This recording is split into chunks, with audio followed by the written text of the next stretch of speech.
காஞ்சிபுரம் ஒரு சாதாரண காலை. சங்கர மடத்தில் பக்தர்கள் வரிசையில் நின்றிருந்தார்கள். அந்த நேரத்தில் ஒரு இளைஞன் உள்ளே வந்தான். அவன் முகத்தில் கேள்வி மட்டும், நம்பிக்கை இல்லை. அவன் மனதில் ஒரே எண்ணம்: இவர் உண்மையிலேயே கடவுளா அல்லது மனிதரா? அந்த நொடியில் மகாபிரிவா மெதுவாக திரும்பினார். அந்த இளைஞனை பார்த்தார். ஒரே ஒரு பார்வை. அவன் மனசு முழுக்க அமைதியாகி போனது. சந்தேகத்துடன் வந்தவன். அந்த இளைஞன் பெயர் விக்னேஷ். அவன் ஒரு வேலைக்காக காஞ்சிபுரம் வந்திருந்தான். ஆன்மீக நம்பிக்கை அதிகம் இல்லை. பெரிவா ஆசீர்வாதம் என்று மக்கள் பேசுவதை மட்டும் கேட்டு வந்தவன். ஆனால் பார்க்க வந்தது வேற நோக்கத்துக்காக. உண்மையா இதெல்லாம் நடக்குதா? அவன் முன்னால் மகாபிரிவா அமர்ந்திருந்தார். யாரிடமும் பேசவில்லை. ஆனால் சுற்றியுள்ள அனைவரும் அமைதியாக இருந்தார்கள். அந்த அமைதி சாதாரண அமைதி இல்லை.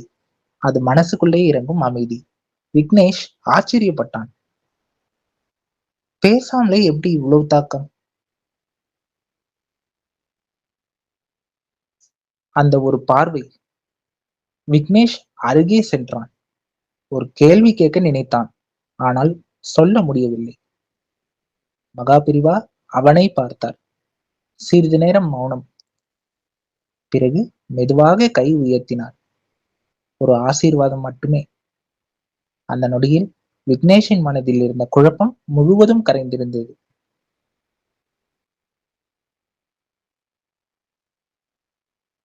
உள்ளே நடந்த மாற்றம். வெளியே வந்த பிறகு விக்னேஷ் அமைதியாக இருந்தான். அவன் நண்பர்கள் கேட்டார்கள், என்னாச்சு உனக்கு? அவன் சொன்னான், நான் என்ன தேடினேனோ அது அங்கேயே கிடைச்சிருச்சு. ஒரு வார்த்தை கூட பேசல. ஆனா எல்லாம் புரிஞ்சிடுச்சு.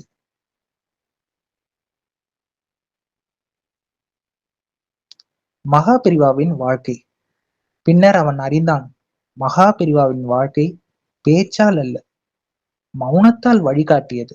பலர் பிரச்சனையோடு வந்தார்கள். பதில் இல்லாமல் போனாலும் மனம் அமைதியுடன் திரும்பினார்கள்.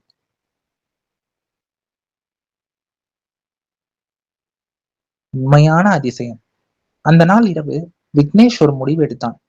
நான் கேள்வி கேட்க வரவில்லை, புரிந்து கொள்ள வந்தேன். அந்த நொடியில் அவன் வாழ்க்கை பார்வை மாறியது.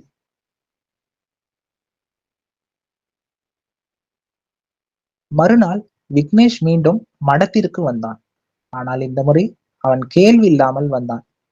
அந்த நொடியில் ஒரு சீடர் ஒருவர் சொன்னார், நீ நேற்று வந்தது வேறு மனிதன், இன்று நீ வேறு மனிதன். விக்னேஷ் ஒரு நிமிடம் நின்றான். கண்களில் கண்ணீர் வந்தது.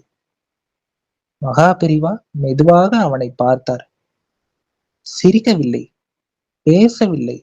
ஆனால் அந்த பார்வை ஒன்று மட்டும் போதும். அடுத்த பாகம் விரைவில் வெளியிடப்படும். இந்த மாதிரி ஆன்மீக வீடியோஸ் பார்க்கணும்னா நம்ம சேனலை லைக் பண்ணிக்கோங்க, சப்ஸ்கிரைப் பண்ணிக்கோங்க, பெல் ஐக்கானை கிளிக் பண்ணிக்கோங்க. மகாபிரிவா திருவடிகளே சரணம். ராம் ராம் பெரிவா சரணம். ராம் ராம் பெரிவா சரணம். பெரிவா எல்லாரும் நல்லா இருக்கணும்.